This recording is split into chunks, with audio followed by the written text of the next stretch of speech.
Bradesco. Entre nós, você vem primeiro.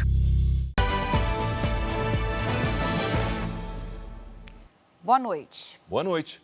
A cidade de São Paulo se prepara para receber 1,5 milhão de turistas durante o carnaval. Para garantir a segurança, o policiamento foi reforçado. Os agentes vão contar com o apoio de câmeras inteligentes para prevenir crimes e identificar foragidos.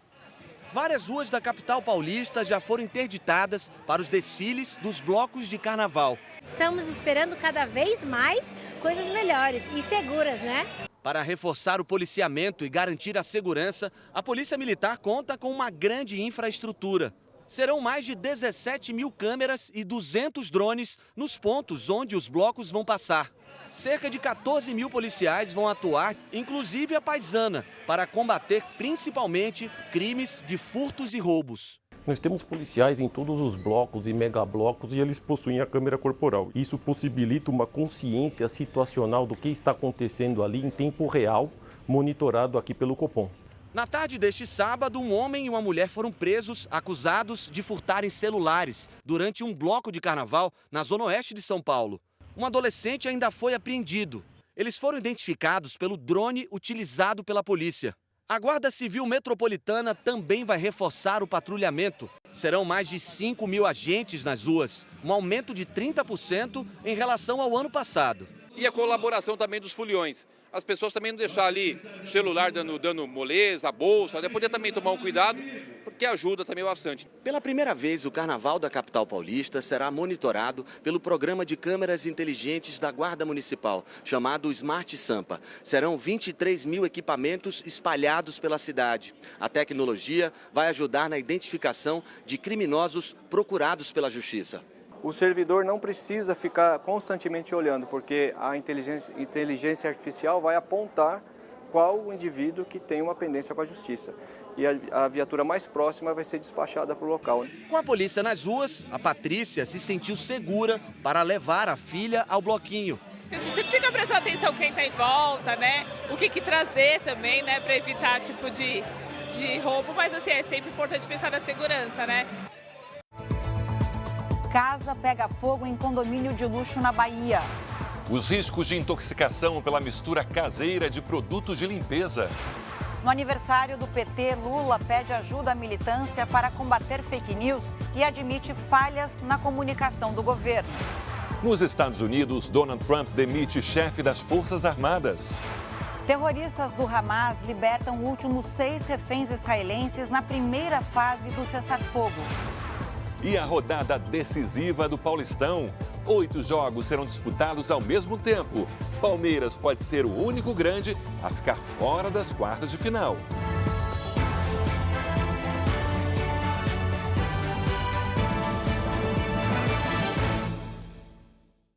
Oferecimento: Crédito Bradesco. Dinheiro na hora em 3 cliques pelo app.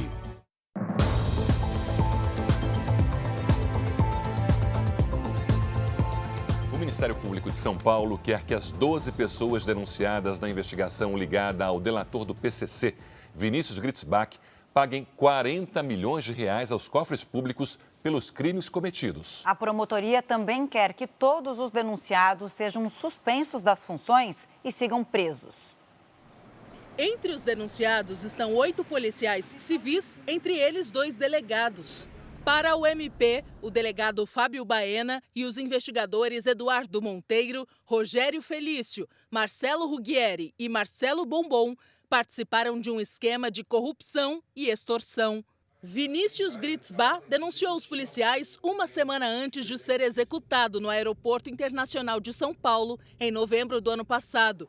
Gritzbach admitiu lavar dinheiro do PCC com a venda de imóveis. Ele entregou ao Ministério Público uma gravação que revela que o investigador Marcelo Bombom recebia valores dos traficantes da facção. O relatório do Ministério Público mostra que Eduardo Monteiro e Fábio Baena se ofereceram para ajudar Gritzbach nas audiências judiciais em que eles investigavam o empresário. Baena diz: "Se precisar de mim, a gente vai conversar com o advogado. Eu te ajudo lá, fica tranquilo." Já Eduardo Monteiro combinou encontro com Vinícius para definir uma estratégia. O delegado Alberto Pereira foi denunciado por lavagem de dinheiro e corrupção. Ele foi mencionado em supostas transferências feitas pelo investigador Eduardo Monteiro para contas da esposa e do filho do delegado. O documento também cita o investigador Rogério Felício, acusado por Gritzbach de ficar com relógios de luxo do empresário que haviam sido apreendidos.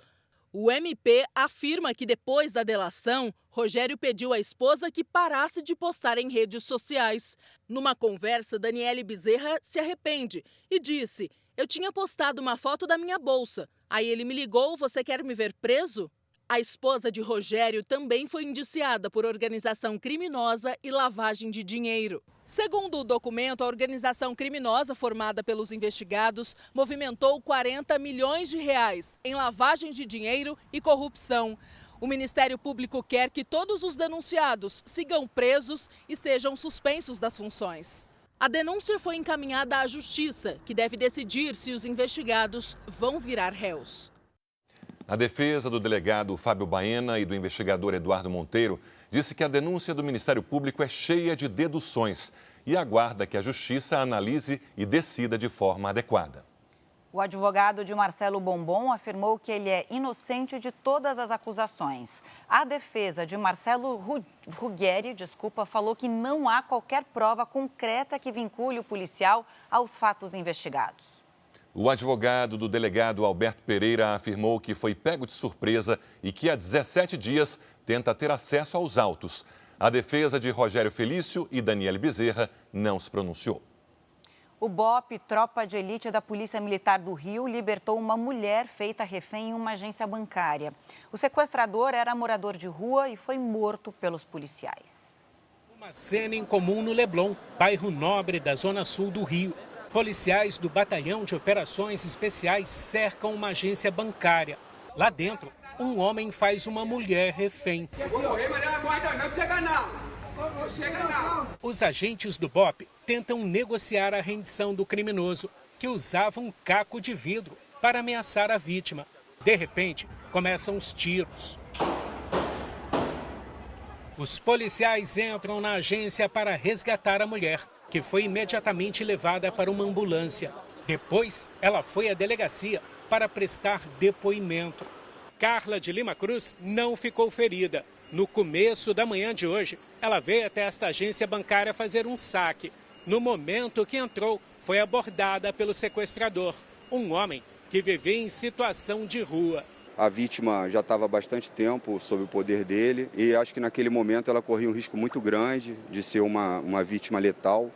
Então a gente, através do BOP, achou melhor fazer a intervenção. O sequestrador foi atingido com 2 tiros e não resistiu.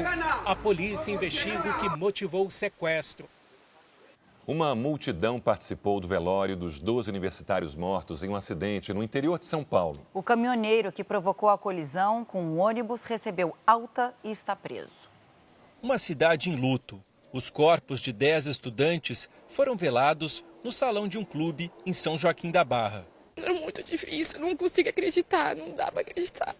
Todo mundo consternado, né?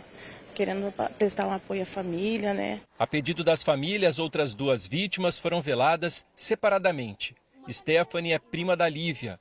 A estudante de enfermagem tinha 23 anos. Uma menina exemplar, não dava trabalho aos pais, vivia estudando. A gente está sem chão, porque não só foi um da família, mas também amigos que ali estavam. O acidente aconteceu entre as cidades de Nuporanga e São José da Bela Vista, a 400 quilômetros da capital. O ônibus levava 29 universitários quando foi atingido na lateral por um caminhão. Os jovens tinham entre 17 e 26 anos de idade e estudavam numa universidade em Franca. Alguns estavam no primeiro dia de aula. Outras 19 pessoas ficaram feridas. 4 continuam internadas. Felipe era amigo de Hugo. O Hugo, nossa, ele era uma pessoa muito gente boa, um coração puro, ajudava todo mundo lá. Os 12 estudantes foram enterrados aqui no cemitério de São Joaquim da Barra sob grande comoção. O motorista do caminhão já deixou o hospital e está preso preventivamente numa cadeia da região. Evandro Rogério Leite tentou fugir e foi detido. Ele alegou ter perdido o controle da direção. O motorista é investigado por homicídio culposo, quando não há intenção de matar, lesão corporal e omissão de socorro. O ônibus estava com a documentação em dia. A empresa responsável pelo caminhão disse que presta auxílio às famílias dos estudantes. 4 suspeitos de participar do ataque a uma delegacia em Duque de Caxias, na Baixada Fluminense, na semana passada, morreram hoje em um confronto com a polícia. 35 pessoas já foram presas na Força-Tarefa, que segue em busca de mais envolvidos no ataque. O objetivo era libertar criminosos. Foram apreendidas armas e drogas. A jornalista britânica, que desapareceu há 14 dias em São Paulo, foi vista embarcando para o Rio de Janeiro. A Polícia Civil de São Paulo confirmou ao jornalismo da Record que Charlotte Alice, de 32 anos, entrou em um ônibus na rodoviária do Tietê com destino à capital fluminense. Agora, os investigadores buscam imagens de câmeras de segurança para reconstituir os passos da britânica e descobrir a localização dela. Agora, as notícias internacionais. O grupo terrorista Hamas libertou 6 reféns em mais uma fase do cessar-fogo. A libertação ocorreu em etapas. Tal Shoam e Avera Mengistu foram os primeiros. Pareciam assustados e abatidos. Algumas horas depois, em outro ponto da faixa de Gaza, foi a vez de Eliah Cohen, Omer Shem-Tov e Omer Venkert. Todos foram obrigados a participar da cerimônia encenada dos terroristas e criticada por organismos de defesa dos direitos humanos. Hisham al-Sayed foi entregue à Cruz Vermelha separadamente. Ele estava preso desde 2015, quando entrou sozinho no território palestino. Em Israel, o momento mais esperado, o reencontro com familiares. Aqui na Praça dos Sequestrados, uma multidão acompanha a libertação dos últimos reféns que vão voltar vivos para casa na primeira fase do acordo de cessar-fogo. O clima é de comemoração em meio à apreensão por aqueles que seguem em poder dos terroristas há mais de 500 dias. Muita gente se emocionou. Esse grupo de voluntários brasileiros chegou ontem a Israel. É um sentimento ao mesmo tempo de muita dor pelo povo de Israel, pelas famílias enlutadas, mas ao mesmo tempo de muita alegria pelas famílias que estão tendo seus entes queridos de volta. Hoje, um memorial homenageou os 4 reféns mortos em cativeiro, entre eles 2 crianças. Aya não conteve as lágrimas. A crueldade é inacreditável, afirma. I'm speechless. Neste sábado, autoridades israelenses confirmaram que o corpo trazido ontem da faixa de Gaza é de Shiri Bibas. Exames revelaram que a refém não morreu em um bombardeio israelense, conforme afirmou o Hamas. Shiri foi morta com os filhos Kfir e Ariel. Os sequestrados libertados hoje foram levados a diferentes hospitais em Israel. 2 deles vieram para Tel Aviv. Eles sofrem de problemas psicológicos e foram feitos reféns do Hamas há mais de uma década. Essa é a minha maior felicidade, diz o parente de um deles. Até agora, Israel não libertou os mais de 600 prisioneiros palestinos. O grupo terrorista acusou Israel de violar as normas do acordo por atrasar a libertação. O governo israelense não se manifestou. Após a libertação, o Hamas divulgou um vídeo em que mostra outros 2 reféns assistindo de dentro de um carro na faixa de Gaza a saída dos outros israelenses. Nas imagens, eles pedem para ser libertados. O Fórum das Famílias dos Reféns e Desaparecidos disse que o vídeo é uma propaganda do grupo terrorista Hamas e classificou as imagens de perturbadoras. Esse ato calculado de tortura psicológica é uma exibição brutal e repulsiva de crueldade, afirmou. O presidente dos Estados Unidos, Donald Trump, discursou hoje no último dia da Conferência Conservadora que acontece em Washington. O presidente americano falou por mais de 1 hora para uma plateia de apoiadores e líderes mundiais. O republicano abordou as guerras em andamento no mundo e disse que os terroristas do Hamas não teriam entrado em Israel se ele fosse presidente. Além disso, afirmou que o conflito entre russos e ucranianos precisa acabar. Nos últimos 4 anos, Donald Trump discursou nessa mesma conferência em busca de apoio dos conservadores para tentar voltar à presidência dos Estados Unidos. No discurso de hoje, o presidente, que acaba de completar 1 mês na Casa Branca, agradeceu o apoio e defendeu as ações que já marcaram o início desse novo mandato. O controle mais rígido das fronteiras, a aplicação de tarifas para zerar o déficit americano e o corte de gastos considerados desnecessários pelo governo foram algumas das medidas exaltadas. Trump ainda saudou o presidente argentino, Javier Milei, e o deputado federal, Eduardo Bolsonaro, e pediu ao brasileiro que enviasse um oi para o pai dele. Say hello to your father. O presidente argentino também falou hoje, durante a conferência. Assim como Elon Musk, Milei acusou sem provas a Agência Americana para o Desenvolvimento Internacional de interferir nas eleições brasileiras de 2022, quando Lula derrotou Bolsonaro. Tom Homan, responsável pela política de imigração dos Estados Unidos, foi outro nome que discursou no evento. Chamado de czar das fronteiras, em referência ao amplo poder de controle da imigração, ele destacou que o número de travessias caiu 95% e ao menos 21 mil ilegais já foram presos desde que Trump assumiu. Em uma participação por vídeo, a primeira-ministra italiana, Giorgia Meloni, elogiou o presidente americano e afirmou que ele não é uma ameaça à democracia. E em meio às negociações pelo fim da guerra, a Rússia atacou hoje a Ucrânia. Drones russos atingiram a região de Kiev. Uma pessoa morreu. O serviço de emergência trabalhou para apagar as chamas em um armazém. Também houve ataques na cidade de Donetsk. Outras 2 pessoas morreram.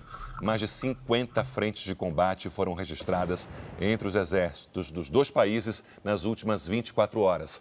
Na próxima terça-feira, representantes dos Estados Unidos e da Rússia devem voltar a se encontrar para discutir um plano de paz depois de 3 anos de guerra. De volta ao Brasil, o Ministério da Saúde reforçou a importância da vacinação contra a febre amarela em todo o país. De julho do ano passado até agora, 10 pessoas morreram por causa da doença.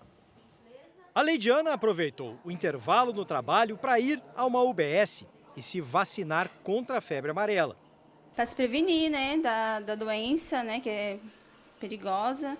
No início do mês, o Ministério da Saúde emitiu um alerta para o aumento dos casos de febre amarela em 4 estados: São Paulo, Minas Gerais, Tocantins e Roraima. A distribuição do imunizante foi intensificada na rede pública. O estado de São Paulo recebeu quase 2 milhões de doses. Das mortes registradas no país, 9 foram no interior de São Paulo. 8 vítimas não tinham sido imunizadas. A vacina contra a febre amarela faz parte do calendário nacional de imunização. Em crianças mais novas, deve ser aplicada em 2 doses, aos 9 meses e aos 4 anos. E para quem passou dessa fase sem ser imunizado, é adolescente ou adulto, com até 59 anos, basta 1 dose. E para quem mora ou vai visitar áreas onde os casos da doença são mais frequentes, é ainda mais importante estar vacinado. Quem não se lembra se já tomou a vacina, na dúvida, deve ir a uma unidade básica de saúde. Procure qualquer sala de vacina, portando um documento com foto, que o profissional da saúde vai avaliar, vai consultar. Caso não tenha nenhum registro da vacina, essa pessoa vai receber sim a dose. A vacina demora 10 dias para imunizar a pessoa. Com a viagem da lua de mel marcada para maio, a Samara veio hoje se proteger da doença. É importante ficar sossegada agora, aqui no Brasil, fora do Brasil, antes, depois do casamento. A gente não quer ficar doente de jeito nenhum. É uma doença grave, né? É uma doença que pode levar a óbito. É uma vacina gratuita, é uma vacina segura. Então é importante que as pessoas procurem o serviço. As altas temperaturas têm aumentado as vendas de ar-condicionado no país. A produção do equipamento na Zona Franca de Manaus subiu quase 40%. Os instaladores também comemoram o mercado aquecido. A Alessandra já tinha 2 aparelhos de ar-condicionado na sala do apartamento. Mas tem feito tanto calor que ela decidiu instalar mais um.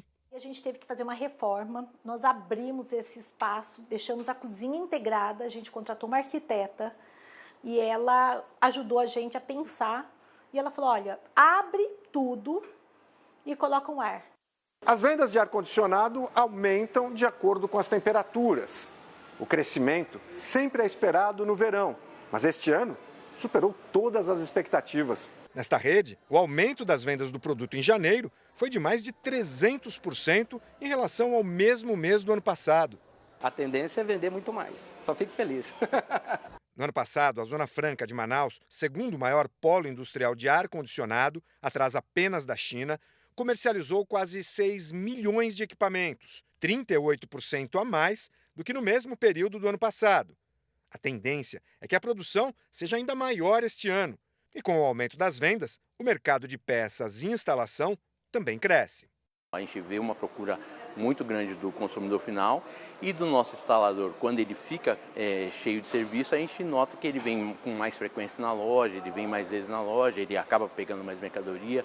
Sai de casa às 7, em casa às 10, 11, meia-noite, 1h a gente vira, porque tem bastante fluxo de cliente em cima de cliente. O Wagner está pensando no futuro. Já tem 2 aparelhos em casa e decidiu comprar mais um. A mulher está grávida, ela está com 6 meses, estou super feliz e tem que arrumar o quartinho do bebê agora, né? Tem que correr atrás disso, porque ele já tem que nascer e não passar calor, porque está quente. E o Rio Grande do Sul enfrenta uma nova onda de calor. As temperaturas podem passar dos 40 graus nos próximos dias. Para tentar fugir do calorão, a Arielle levou o filho de 2 meses à praia para se refrescar com a brisa do Guaíba. Porque tá muito calor, não dá para aguentar em casa. E aqui tem um ventinho muito bom, né? 2 alertas de ondas de calor foram emitidos pelo Instituto Nacional de Meteorologia. Nos próximos dias, a temperatura no Rio Grande do Sul pode atingir até 5 graus acima da média. Santa Catarina também deverá registrar temperaturas mais elevadas que o normal. O pico de calor deve ser no início da próxima semana, quando as máximas podem chegar aos 40 graus, especialmente na região da fronteira oeste até o norte do estado. Neste sábado, o sol esteve presente em quase todo o Rio Grande do Sul. Em Porto Alegre, o termômetro de rua indicou 39 graus à tarde, com alerta de índice ultravioleta extremo. Mesmo assim, os gaúchos não perderam a oportunidade de curtir a orla. Pegar um ar, tomar umas coisas para se refrescar e é o que está dando para fazer no momento, né? É melhor do que ficar em casa com o ar-condicionado ligado. Já no norte do país, muita chuva. Os temporais que caíram hoje e nos últimos dias no Acre causaram transtornos e elevaram o nível do rio Acre. Hora de conversar com a nossa Lidiane Sayuri. Lid, boa noite para você. E como fica o tempo neste domingo? Olha, Camila, chove em todas as regiões, mas os maiores volumes continuam concentrados nos estados do norte. Boa noite para você. Sérgio, boa noite. E boa noite para você de casa. O domingo será abafado, com instabilidades à tarde em várias capitais. Em Curitiba, chuva com raios e até 27 graus. Em São Paulo, faz ainda mais calor, com máxima de 31 e pancadas de chuva. Em Vitória, esquenta até os 33, depois chove em pontos isolados. Hoje choveu em algumas áreas de São Paulo, do Rio de Janeiro e do Pará. Neste momento, as instabilidades estão sobre o interior do Rio Grande do Sul. Amanhã, os ventos úmidos e quentes espalham nuvens carregadas pelo país. Tem alerta para temporais em Mato Grosso do Sul, Amazonas, Acre e Tocantins. À tarde, faz até 34 graus em Porto Alegre, 35 no Rio de Janeiro e em Cuiabá, 32 em Teresina e até 29 em Manaus.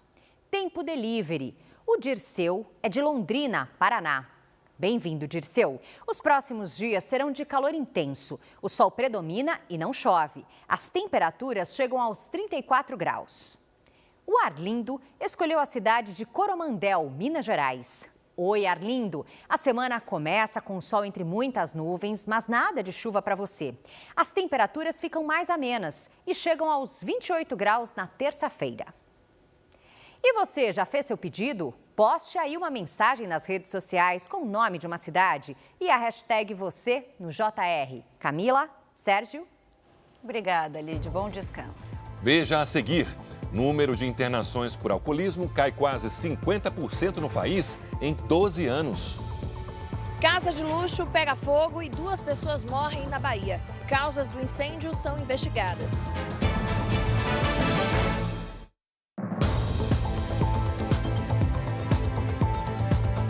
Nos últimos 12 anos, houve queda de 47% no número de internações por alcoolismo no país. O levantamento foi divulgado com base em informações do DataSUS.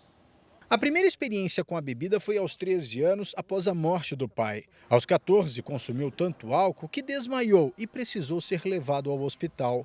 Foram quase 20 anos de completa dependência. Eu fui trabalhar numa metalúrgica, ali realmente eu tive um contato diário já com aqueles companheiros de trabalho mais velhos, né?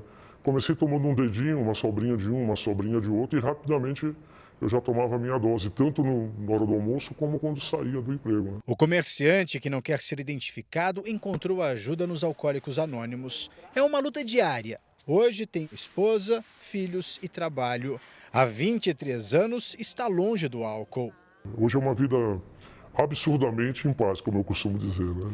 De acordo com dados do Sistema Único de Saúde, o número de internações por alcoolismo caiu quase que pela metade no Brasil nos últimos 12 anos. Mas especialistas afirmam que essa redução não pode ser considerada positiva, porque as mortes aumentaram quase 20% nesse mesmo período. O estudo foi feito pelo Centro de Informação sobre Saúde e Álcool. Segundo a pesquisa, a pandemia entre 2020 e 2022 reduziu os leitos de internação para tratamento de várias doenças, entre elas o alcoolismo. Muitas pessoas que estavam tratando outras doenças, incluindo o alcoolismo, ficaram desassistidas, elas ficaram sem tratamento. E sem tratamento elas acabaram morrendo.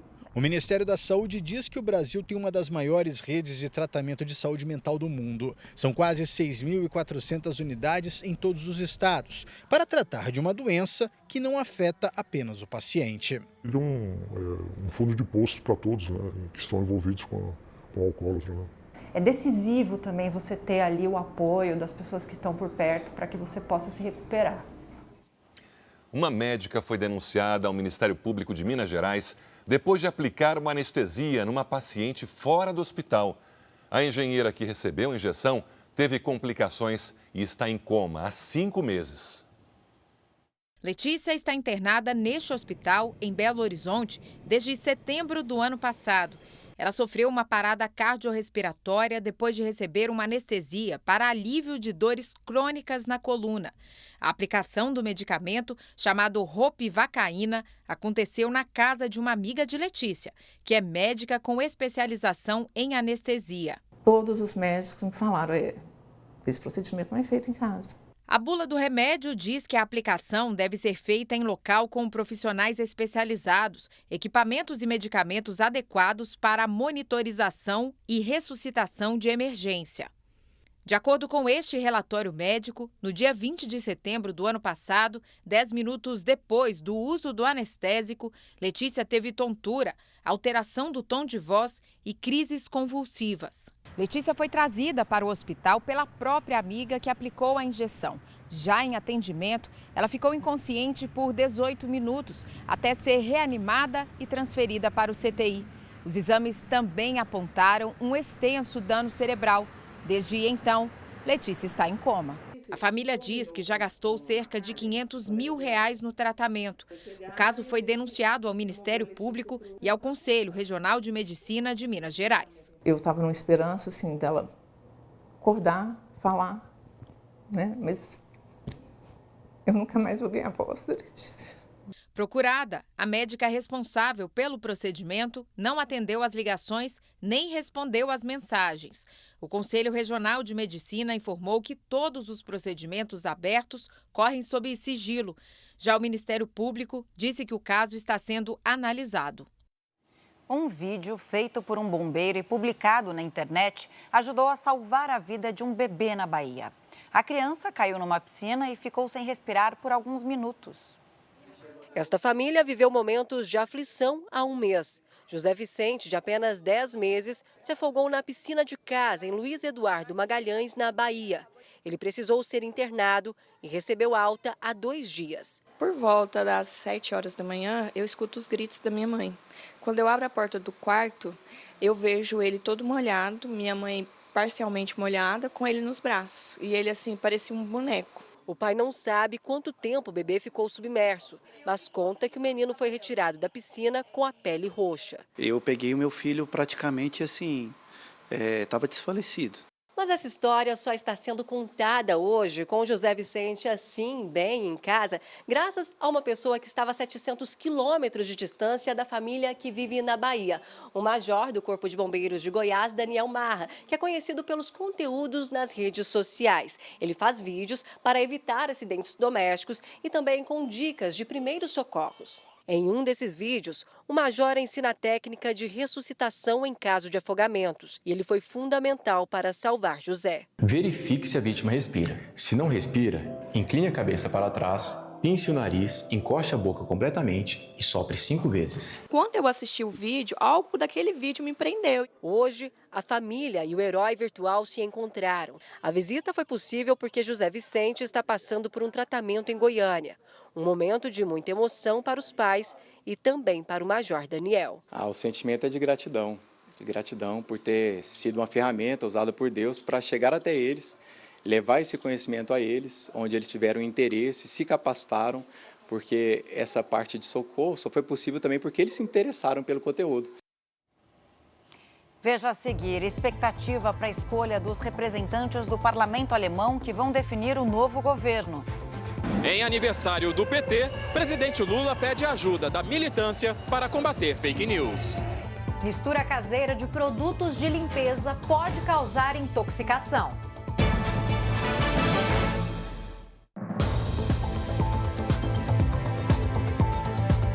Especialistas alertam para as fórmulas caseiras usadas para limpeza doméstica. Algumas misturas são muito perigosas e podem causar intoxicação.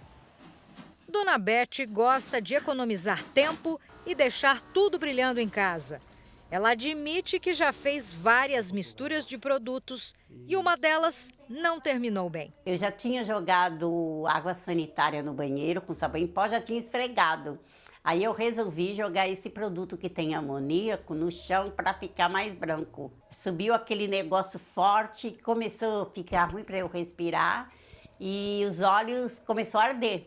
Tem muita gente que gosta de fazer uma limpeza caprichada, como a Dona Beth. Mas misturar produtos de limpeza em casa pode ser perigoso para a saúde. A combinação caseira de substâncias químicas pode provocar intoxicação. Nestes casos, é preciso procurar ajuda imediatamente. O Disque Intoxicação é um canal criado pela Agência Nacional de Vigilância Sanitária para atender a população e os profissionais de saúde. É um 0800 que funciona para prestar esclarecimentos sobre primeiros socorros e tratamento para cada tipo de substância tóxica. O atendimento é feito por especialistas dos Centros de Informação e Assistência Toxicológica, CIATOX. São 32 unidades no país. Só na cidade de Campinas, no interior de São Paulo, foram registrados 800 casos com produtos de limpeza no ano passado. Muitas misturas podem gerar um terceiro produto, né? Misturando 2 deles, um terceiro produto que é mais tóxico, que tem um potencial maior de causar problemas. Normalmente, as misturas de limpeza envolvem alvejantes, água sanitária e desinfetantes. A intoxicação pode acontecer por contato com a pele, por inalação ou ingestão do produto. Os sintomas são falta de ar, coceira, irritação e até queimaduras. É importante alertar que os materiais de limpeza não devem ficar em prateleiras ou em armários baixos, porque a maioria das vítimas é criança. Especialmente se esses produtos estão fora da sua embalagem original. Né? Muitas vezes a gente vê as pessoas colocando em garrafa de refrigerante, de suco, aí a criança vê, confunde, não sabe que é um produto de limpeza que está naquela garrafa e acaba tomando. De janeiro a novembro do ano passado, foram registrados mais de 1.000 atendimentos ambulatoriais e mais de 1.500 internações no estado de São Paulo. Com a Dona Beth, tudo terminou bem mas ela não se arrisca mais. Eu aprendi que eu não posso misturar com água sanitária, que fica muito perigoso. 2 pessoas morreram no incêndio num condomínio de luxo na região metropolitana de Salvador. A dona da casa, que hospedava as vítimas, pulou do 2º andar e sobreviveu. 2 cachorros também morreram. Essas imagens mostram o momento em que a casa de luxo foi tomada pelas chamas. Segundo testemunhas, o incêndio teria começado na cozinha por volta das 11 horas da noite de ontem. A casa fica em um condomínio de alto padrão em Guarajuba, área turística da cidade de Camaçari, na região metropolitana de Salvador. A proprietária do imóvel, Simone Araújo Pereira, pulou do andar de cima, caiu na piscina e sobreviveu. Ela ficou ferida e está internada neste hospital particular de Salvador. O estado de saúde não foi divulgado. 2 amigos de Simone, que estavam em outro quarto, não conseguiram sair a tempo e morreram. A mulher tinha 47 anos e o homem 65. Os corpos das vítimas foram levados para o Instituto Médico Legal. O enterro vai acontecer amanhã na cidade de Ibirataia, no sul da Bahia. 2 cachorros também morreram no incêndio. O imóvel ficou completamente destruído. A perícia vai determinar as causas do acidente e deve ficar pronta em uma semana. Como o condomínio está localizado bem em frente à praia, a polícia acredita que o vento pode ter espalhado as chamas com mais rapidez. O presidente Lula admitiu hoje falhas na comunicação do governo e pediu ajuda da militância para combater fake news nas redes sociais. O discurso foi feito durante a comemoração pelos 45 anos do Partido dos Trabalhadores. O evento reuniu deputados, senadores, prefeitos, governadores e representantes do partido no Rio de Janeiro. Durante a cerimônia, Lula e a presidente nacional do PT, Gleisi Hoffmann, receberam uma cópia da ata de fundação e do manifesto de fundação do partido, escrito há 45 anos. Em discurso, Gleisi citou o inquérito sobre a suposta tentativa de golpe de Estado envolvendo o ex-presidente Jair Bolsonaro e as fake news nas redes sociais. E afirmou que o partido precisa estar atento. Nosso compromisso foi mudar a política, o país e a vida das pessoas. Por isso não temos o direito de errar, de falhar em nossos compromissos com o povo e com a democracia do país. O presidente Lula também discursou no evento. Em meio à alta no preço de alimentos e à queda de popularidade em pesquisas de opinião, ele disse que cabe ao governo informar e pediu ajuda da militância para combater fake news. Mas reconheceu falhas na comunicação. Eu fiz uma reunião ministerial faz mais ou menos 20 dias. E eu descobri na reunião, Gleice, que o ministério do meu governo não sabe o que nós estamos fazendo. Não sabe. Olha, se o ministério não sabe, o povo muito menos. Em janeiro, Lula fez mudanças na Secretaria de Comunicação da Presidência. Sidônio Palmeira assumiu a vaga do ministro Paulo Pimenta para aumentar a governabilidade no Congresso e melhorar a avaliação do governo. Outras trocas no ministério podem acontecer já na semana que vem. É por isso que eu quero dizer para vocês que em 2026 é um compromisso de honra. Nós vamos tirar novamente o Brasil do mapa da fome. Mais de 60 milhões de alemães vão às urnas amanhã para escolher os representantes do parlamento que vão definir um novo governo. A Alemanha vive uma crise política e econômica e as pesquisas mostram um país dividido. Às vésperas das eleições, autoridades alemãs confirmaram mais um ataque antissemita no país. O suspeito, um sírio de 19 anos, foi detido depois de esfaquear um turista no Memorial do Holocausto. A polícia disse que ele teria planejado matar judeus.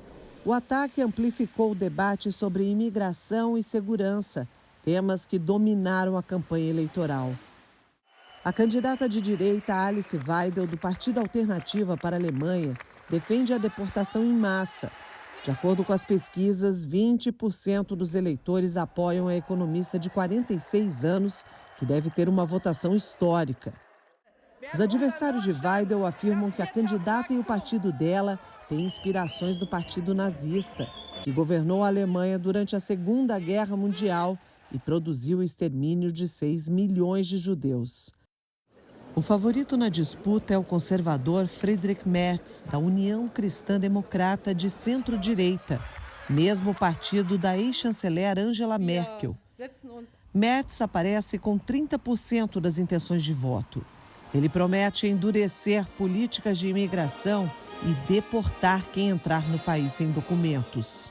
A eleição de domingo foi convocada após o chanceler Olaf Scholz perder o apoio no parlamento. Desde que assumiu em 2021, o social-democrata enfrentou uma crise econômica que chegou a levar à demissão do ministro de Finanças. O partido aparece em terceiro lugar nas pesquisas, com 15% das intenções de voto. Scholz, que é candidato, tenta superar a desconfiança do eleitorado. Assim como no Reino Unido, na Alemanha, o líder do país não é eleito diretamente pelo povo. Neste domingo, os eleitores escolhem os 630 membros do Bundestag, o parlamento alemão. Os partidos mais votados precisam se aliar para garantir a maioria absoluta e só então definir o nome do chanceler. Processo que pode levar semanas, dependendo das negociações políticas. Terceira maior economia do mundo, a Alemanha é impactada com as medidas do governo de Donald Trump, que impôs tarifas e lidera as conversas para o fim da guerra entre Rússia e Ucrânia. Os alemães terão a responsabilidade de escolher um chanceler que possa retomar o crescimento e a liderança do país na Europa. Nos Estados Unidos, Donald Trump demitiu o chefe das Forças Armadas do país. Charles Brown, um general 4 estrelas da aeronáutica, a mais alta patente do país, tinha sido indicado por Joe Biden. A troca de comando no Pentágono não é comum, mas Trump tem escolhido pessoas de sua confiança para o alto escalão. Dan Kane, um general aposentado de 3 estrelas, já foi nomeado para o posto. O Japão enfrenta uma alta de preço no arroz. Para conter o aumento, o governo decidiu liberar pela primeira vez o estoque do país dedicado exclusivamente para casos de grandes emergências, como terremotos e tsunamis. Desde milhares de anos, o arroz tem sido a base da culinária e da cultura japonesa. Dos campos espalhados por todo o país aos rituais que celebram a colheita. O arroz moldou a sociedade, a economia e tornou-se símbolo de identidade nacional. Os japoneses gostam tanto de arroz que é comum encontrarmos máquinas como essa espalhadas pela cidade. As pessoas trazem o próprio arroz e colocam aqui nesse compartimento para tirar a casca e as impurezas. Depois é só escolher o nível da limpeza e o arroz sai aqui. Uma colheita ruim em 2023 e problemas na distribuição em 2024 levaram ao aumento do preço. Em fevereiro deste ano, um pacote de 5 quilos de arroz era encontrado por cerca de R$ 144 nos mercados. Um ano atrás, o consumidor pagava R$ 76. Só consegui comprar entre 60% e 70% do que precisava, desabafa este comerciante. Para tentar resolver o problema da falta de estoque nos mercados e a elevação dos preços, o governo japonês decidiu liberar 210 mil toneladas de arroz que vinha guardando desde 1995 para casos de emergência. Até então, isso só havia acontecido 2 vezes, quando o país foi atingido por grandes terremotos seguidos de tsunami. Segundo especialistas, a alta também foi impulsionada pelo crescimento do turismo, o que aumentou o consumo, e por um verão com um calor recorde, o que prejudicou a colheita. Outro ponto é a contenção de estoque por parte de alguns distribuidores. Esta moradora reclama e diz que o jeito é trocar o arroz por massas feitas de farinha de trigo. O arroz virou artigo de luxo no Japão.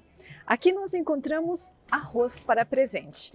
Uma caixa com 9 pacotes de 300 gramas por 9.900 ienes, equivalente a R$ 377. É uma pena. O arroz é o símbolo da nossa alimentação. Tomara que os preços voltem como antes, diz esperançosa esta japonesa. como verdade disso. Veja a seguir a expectativa para a rodada decisiva do Paulistão. Palmeiras corre o risco de ficar fora das quartas de final. A rotina dos estudantes indígenas do interior do Amazonas que dependem do ensino à distância, mas nem sempre conseguem acessar a internet. Documentário Vicente Mateus Ágio que Viajar é reproduzido no cinema do Corinthians e emociona sócios do clube.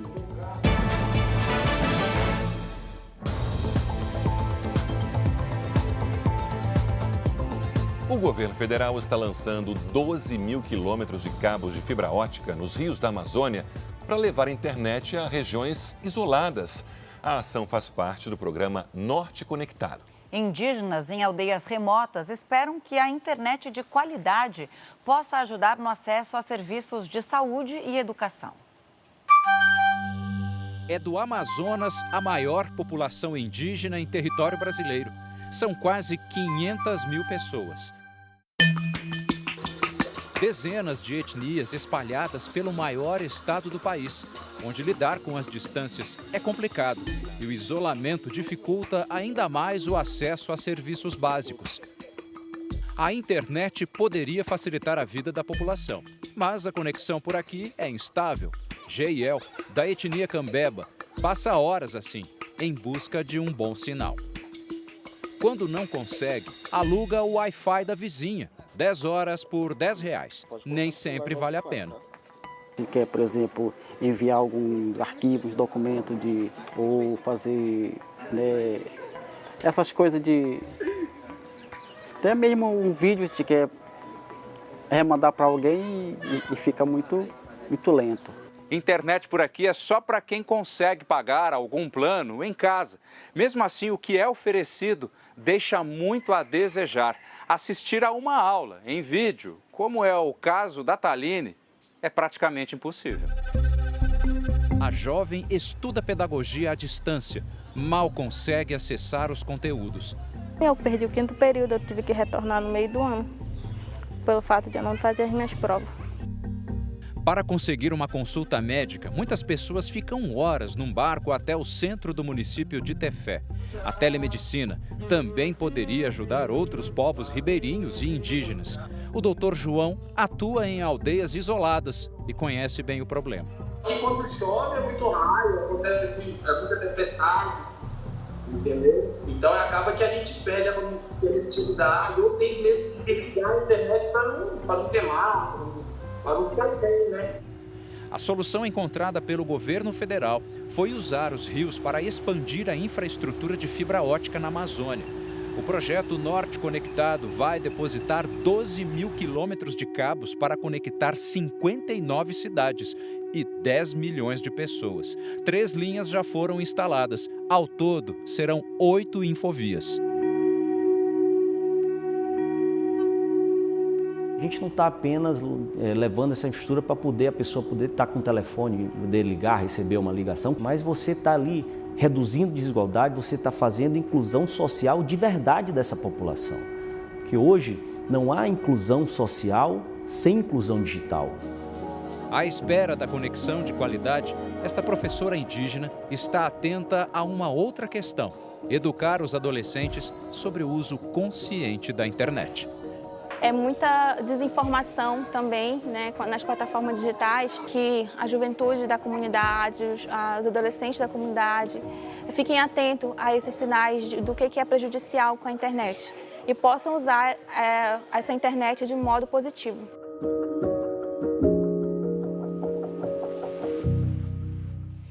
Veja agora os destaques do Domingo Espetacular.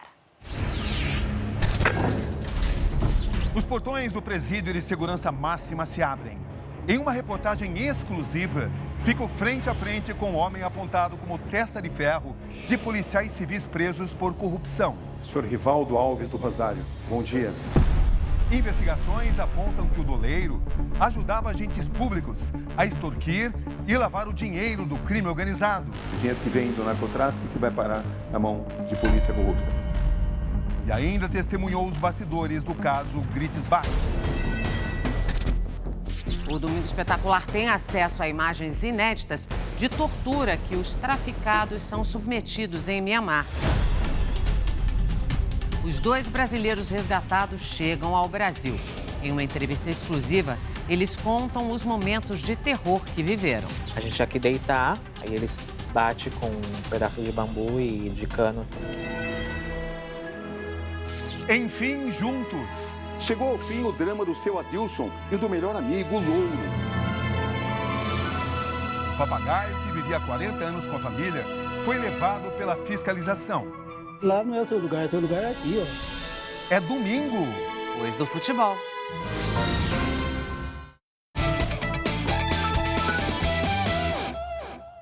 Agora o futebol. Termina amanhã a primeira fase do Campeonato Paulista. A última rodada vai ser, né, Sérgio, emocionante. Tem time grande brigando para se classificar e 4 equipes tentando fugir do rebaixamento. Bom, São Paulo e Corinthians estão garantidos nas quartas de final. O Santos está quase lá, só precisa de um empate. Já o Palmeiras, mesmo se vencer, pode ficar de fora da próxima fase. O que é bom passa rápido e o Paulistão chegou à última rodada da fase de classificação, momento decisivo. Por isso, todos os 8 jogos serão no mesmo horário amanhã às 6h30 da noite. Na tela da Record você acompanha Corinthians e Guarani. O Timão já está classificado e sabe que vai enfrentar o Mirassol nas quartas de final, mas quer garantir o primeiro lugar geral para sempre ter a vantagem de jogar em casa, caso chegue até a grande final do campeonato. Para o Guarani, o jogo é ainda mais importante. O time de Campinas está no grupo do Santos, onde as 4 equipes ainda têm chance de classificação. O Santos está na posição mais confortável. Um empate contra a Inter de Limeira garante o time de Neymar na próxima fase. O problema é que o adversário do Peixe está desesperado. A Inter luta para se salvar do rebaixamento.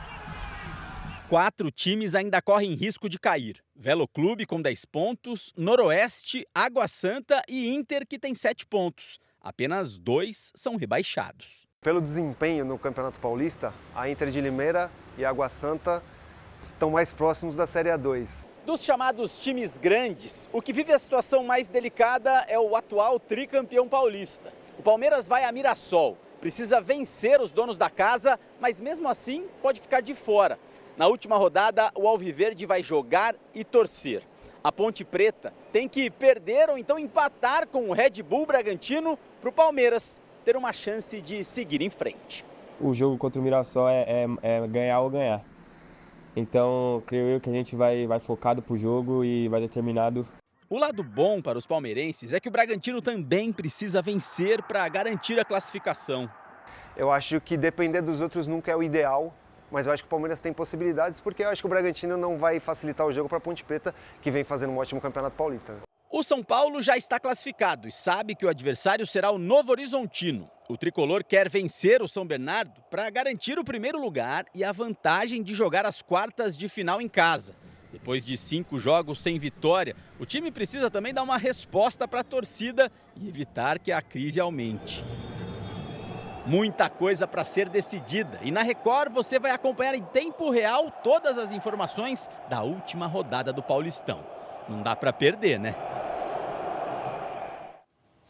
Atlético Mineiro e Tombense disputam neste momento o segundo jogo da semifinal do Campeonato Mineiro. A partida está 2-0 para o Atlético. Na outra semifinal, o América eliminou o Cruzeiro nos pênaltis e se tornou o primeiro finalista do campeonato. O jogo de ida terminou empatado em 1-1 no Mineirão. Hoje, no estádio Independência, o resultado foi o mesmo. Marlon fez para o América e Lucas Romero empatou para o Cruzeiro. Nos pênaltis, o América fez 4-2 e se classificou para a final do Campeonato Mineiro. Vamos aos outros gols deste sábado pelos campeonatos estaduais. Maringá e Coritiba fizeram o primeiro jogo das quartas de final do Campeonato Paranaense. Jogando em casa, o Maringá venceu por 2-0 com 2 gols do zagueiro Max Miller. O jogo de volta será no dia 9 de março. Jogo de mata-mata também no Campeonato Potiguar. O Laguna venceu o Globo e se classificou para a semifinal. Ronaldo abriu o placar para o Globo, mas o atacante Bio empatou e Noninha garantiu a vitória do Laguna de virada por 2-1. No Distrito Federal, o Paranoá saiu na frente do Real Brasília com Daniel Guerreiro. Rafinha fez o segundo do Paranoá. Gabriel Silva descontou para o Real Brasília. Placar final, Paranoá 2, Real Brasília 1.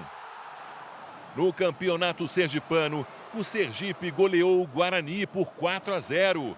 Os donos da casa abriram o placar antes do primeiro minuto de jogo, com Pedro Henrique. De pênalti, Léo Fernandes ampliou.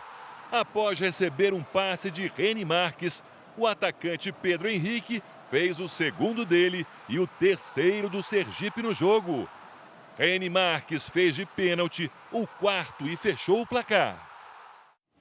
E olha que legal, hoje o Parque São Jorge, sede social do Corinthians, se transformou numa sala de cinema. A atração foi o documentário Vicente Mateus, Ajo que Ajar, uma produção original do Play Plus. Durante o evento, também foi inaugurada uma sala em homenagem a Vicente Mateus e outros presidentes do Corinthians. O memorial de um dos clubes mais populares do Brasil inaugurou um novo espaço.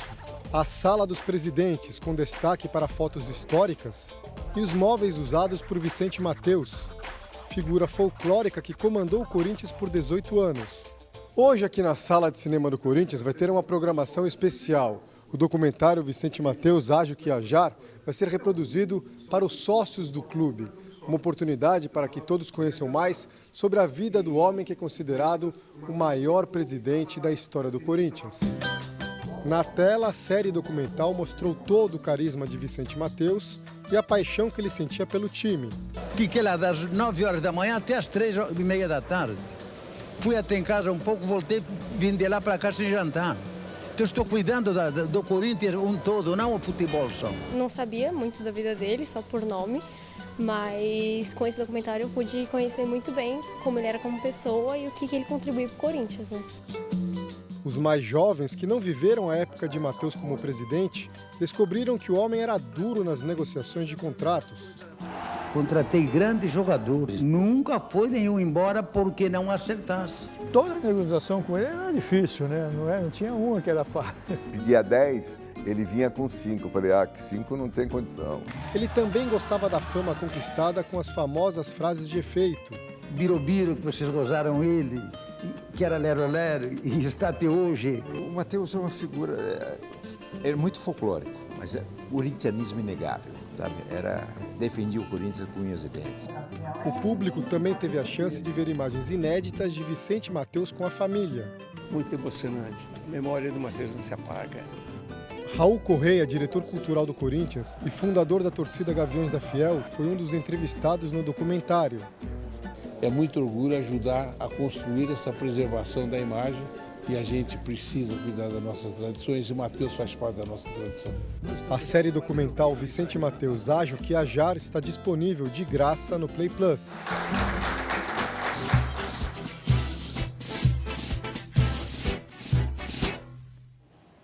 O Jornal da Record termina aqui. A edição de hoje e também a nossa versão em podcast estão no Play Plus e em todas as nossas plataformas digitais. Fique agora com a segunda parte do Cidade Alerta, edição de sábado, com a Patrulha do Consumidor. E logo após tem Super Tela com o filme O Código. Não perca. Boa noite. Boa noite, até segunda.